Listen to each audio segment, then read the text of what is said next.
ایک جنگل میں ایک بطخ اور اس کے 3 بچے اس کے ساتھ رہتے تھے۔ وہ ہمیشہ اپنی ماں کے ساتھ رہتے تھے، لیکن اس کا تیسرا بچہ جس کا نام چنٹو تھا وہ ہمیشہ غائب ہو جایا کرتا تھا اور راستہ بھٹک جاتا تھا۔ بہت بار وہ راستہ بھٹکا تھا تو بطخ اسے واپس لے کر آتی تھی۔ ایک دن ایسے ہی بطخ جا رہی تھی کہ اس نے مڑ کر دیکھا کہ چنٹو وہاں پر نہیں ہے۔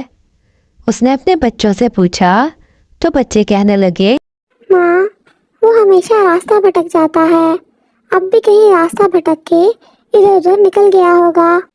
بطخ چنٹو کے پیچھے چلے گئی اور اس کو ڈھونڈنے لگی۔ جاتے جاتے اس نے دیکھا کہ چنٹو ایک جگہ پر مٹی اکٹھی کر رہا ہے۔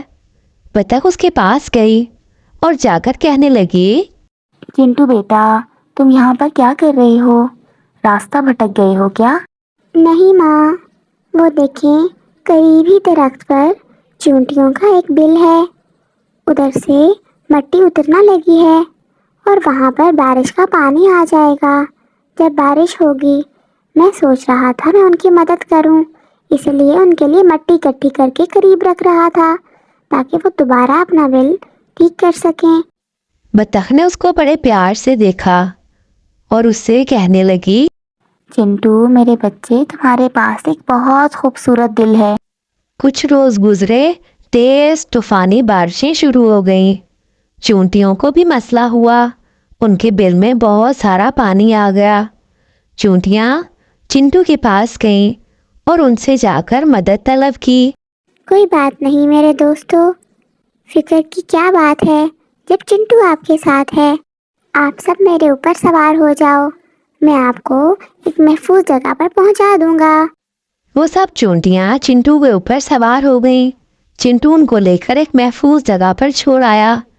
تھوڑی دیر بعد اس نے ایک دم سے دعا کی، یا رب، ہمیں ایک چھاتا دے دو، ان چونٹیوں کی مدد کرو، یہ مر جائیں گی۔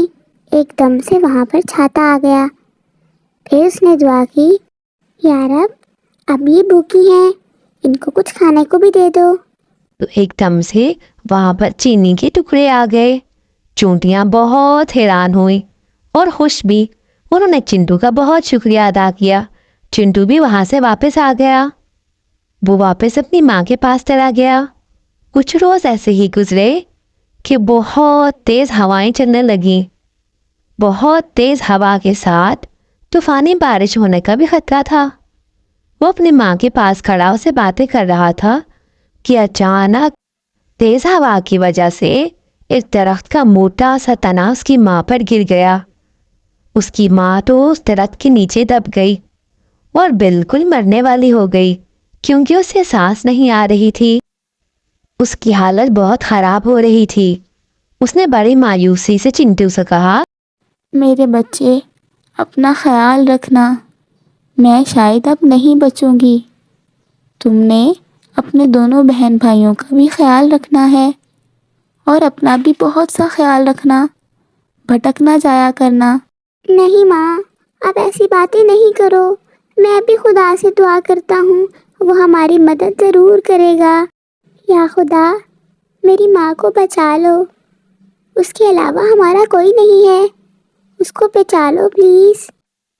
اس نے جیسے ہی وہ دعا ختم کی، وہ تنا ایک دم سے اٹھ کر سائڈ پر ہو گیا، جیسے اسے کسی نے اٹھا کر سائڈ پہ کر دیا ہو۔